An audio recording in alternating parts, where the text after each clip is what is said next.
From the New England Air Museum, FlightSImCon 2016, and AirDailyX.net, I have a little surprise for both you and myself. I was shocked to see that Graham from PacSim showed up. I'm just walking down the hangar, and he's like, "Hey, you!" And I'm like, "Who are you?"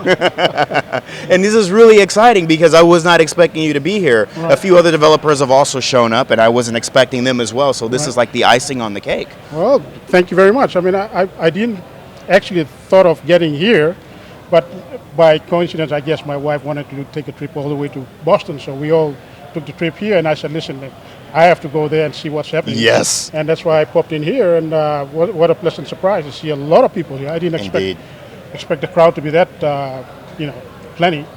But, and I haven't met you in person, so I thought maybe I should just come in and say hello. And I'm so glad you did.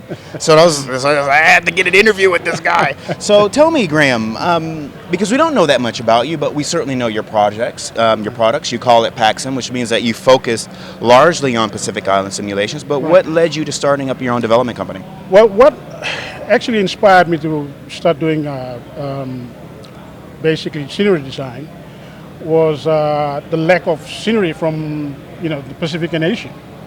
A lot of people wanted to, want me to start off doing a big project, and I said, listen, I would start very small and then go from there. So what happened was that I started doing stuff that were just default, stuff. The SDK provided all the materials that is there, and so I just went off from there and started building my first product, which is the PNG boost flying product, which is the first of all the products that I've done, which is simply based on default. And that's where the enthusiasm started. And then people got interested in doing, flying in the Pacific region, and I just got off from there. And because you did a lot of stuff like in Korea and a lot of places that other developers just wasn't really looking or showing much attention to, which I think is really wonderful. Right. Then you moved on to Manila, which I think at the time was probably your biggest project, wasn't it? Manila was the second, I should say the third largest project that I worked on. Oh, wow.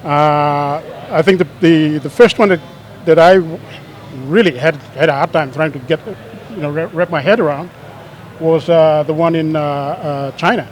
It's the ZSAM, I guess you could say one of the more challenging one that I had, because I didn't have that kind of material readily available, and I was the only guy working on it. So that was, to me, at that time, was the biggest project. But now the technology has moved on, and I had to move on. I decided that I should start focusing on, airports that are easily manageable, and the materials are there, and Manila popped up. And then before that, it was obviously the one in the South Pacific, which is, a small airport, but it was big at the time when I was working on it too. So three of those were the biggest that I worked on. And how many people make up the PacSim team now? PacSim used to be 5 people. One died, unfortunately. Wow. He was an old guy anyway. And the 3 other guys I worked with up to the Xiamen Airport, which is in China. Xiamen, yeah. Xiamen. Actually, they retired because they're not playing the game anymore, or they're not interested in flight simming. And so it's only 2 of us. And you wouldn't believe it, the other guy who's helping me right now is my wife. Wow. So is it really just you and your wife Just now? me and my wife. And my wife does most of the origin that you see. Wow. And the Salt Lake City that's coming out, that's her work. That is awesome. Yeah, so I basically taught her how to do read the SDK and, build up all the surrounding areas with, buildings and vegetation. And she's getting very good. We need your wife here. I need to interview her. So what is it like having to do all that autogen annotating? That would be a very interesting question to ask her. To her, that's a sort of a second job. And she does her own daytime job. And in the night she comes out and helps with each of the areas that I wanted to work on. And she's pretty good at it. So for you developers out there, if you're interested in somebody to help out with Origin, call me. So you released Taipei, which I was very impressed with. Did the live stream on Thank you. that, and I just keep thinking every time you release something new, Right. the quality level just keeps going up and up. Right. Now you've moved away from the Pacific region, Right. Salt Lake City. Right. How's that project going for you? Salt Lake City is my hometown. I just love the terrain. First of all, it's mountainous, and of course, it's one of the unique approach that you can have for big airport. And so, being my hometown, that was just a quick, it's not a big brainer to just go and pick that.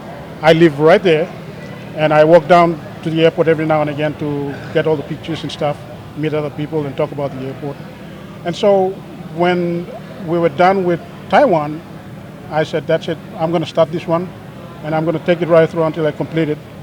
And then we're going to have to, probably within the next, hopefully towards the end of this year, we might have some kind of plan going forward. We were supposed to do the Beijing airport straight after doing the Salt Lake City airport. But then I found out there are 3 other people doing it.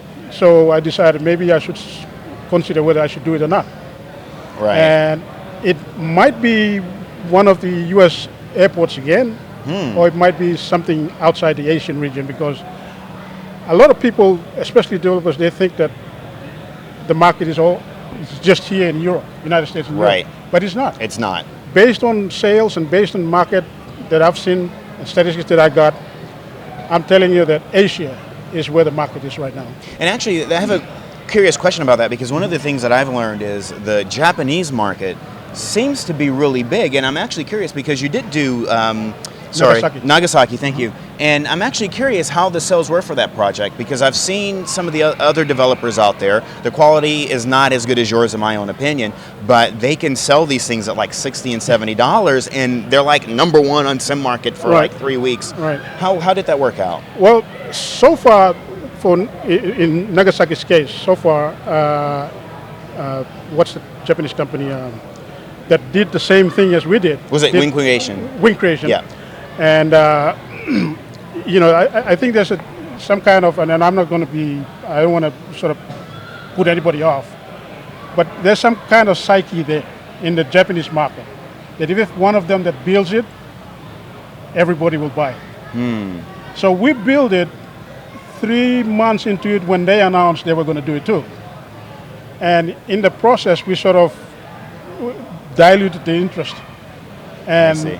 so if you were from a Japanese, if you're a Japanese customer and you have a Japanese guy who's building the same thing as you are, they would go for the Japanese guy, because that one is because he knows his place. Right. And 2, because they would rather buy something from that developer because he can explain it better if there's any issues in their language than I would. So the preference goes for the person who's building it. So I suppose the key there would be to not have to compete against another Japanese developer. That's the thing I think most developers try to avoid, and I'm one of them. Right. I don't want to step in your shoe while you're doing something, because then we're going to split up the market. Right. That's true. And splitting them up, and for me, this is really a no-go. I don't want that. I don't want you, when you're working halfway through it, and I just jump in. Exactly, and unfortunately that happens a lot. Yeah, and I feel bad for the guy doing that. Right. I don't want to do that. I always try to get up front with my stuff, and if I announce it, say about 6 months earlier, you know that I'm going to do it, and I'm going to finish it. I'm not going to hold back, and just because somebody jumped in, and I'm just going to have to work on it. Right. Now, when you first started, you did a lot of stuff over in Papua New Guinea. Orbix recently, the guys, Tim and Ken, they went in there and just made Papua New Guinea a place of fantasy, a place where no one was thinking about flying to. Right. You think you'll ever return there and do more strips or airports? I can't promise this, but I might in the future, because there is still a lot of people, especially in the general aviation part of the community, they're interested in, and especially virtual airlines. Right. The guys who are really doing this, not for the fun of it, but because they want to learn. Right. The terrain, the air density, because it's a tropical place. That's correct. All this kind of stuff. they factor into it. So I'm not going to leave it out. I will certainly at one point come back in. When Tim announced that he was going to do Port Moresby and he was going to do the other airports, Right. I said, Dakota Tim, trick. I said, go for it. It's an Yeah. open canvas. It's not my place to tell you not to do Aren't it. they wonderful guys, though? Yeah, they're good guys. Yeah. I mean, Tim's a good mate of mine. We email back and forth, so every now and again you'll tell me, listen, I'm going to do this. I said, go ahead, do it. No Wow. problems.